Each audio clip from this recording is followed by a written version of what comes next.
Mrs. Clattock was what you would call a busybody. She was always getting her nose into affairs that she had no business getting into. Sandra thought about her. There must be one in every neighborhood.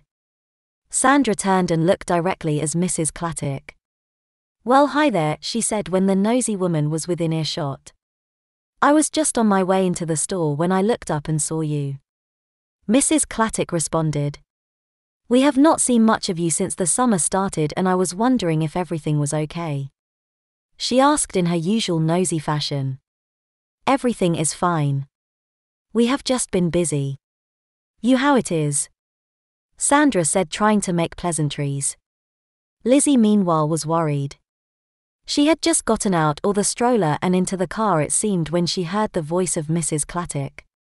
She hoped and prayed that whatever the crazy woman wanted would be over soon and they could leave. Lizzie sat nervously sucking her pacifier and waiting for her mother to finish talking. "Well, I need to be going," Sandra said.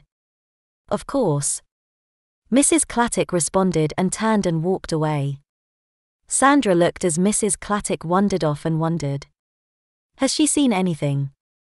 It would be so hard to explain why her daughter was in the stroller. Sandra got into the front seat and drove home. Lizzie crawled into her playpen and laid down. It had been a long morning and she was tired. Truth be told, it had not been all that bad. Therapy had gone well. It was just the run-in with nosy Mrs. Clattock that made the day seem longer. After all, Lizzie figured her mother could have embarrassed the heck out of her but chose not to. Lizzie was not sure why her mother had shielded her, but was glad she had. Still, Lizzie got to thinking. It had been a week since this wonderful thing had begun.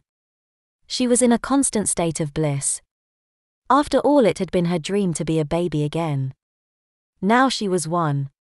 Life could not get any better. Lizzie yawned and fell asleep. Sandra looked at her daughter asleep in her playpen and worried. It had been a week already and Lizzie seemed to be having a grand time of it. Sandra sat in her favorite chair and thought. She had managed to survive a week. But it had taken its toll on her.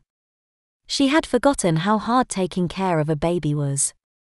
And to think there was 11 more weeks of this to go. Sandra began to wonder if it was worth it. She needed to make Lizzie see that being a baby was not a good choice to make.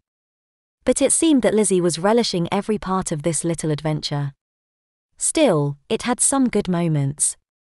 Sandra looked over at her sleeping daughter and could not help but smile. Lizzie looked so peacefully and happy. It was hard to be mad at her. Making her happy was not a bad thing. Sandra sat up and shook her head. "What in the world are you thinking?" She said to no one in particular. Well, the time for self-examination was over. There was housework to do. Soon Sandra was busy with her normal cleaning routine. Lizzie, on the other hand, was sleeping like a baby. Neither one fully aware of the changes that were taking place.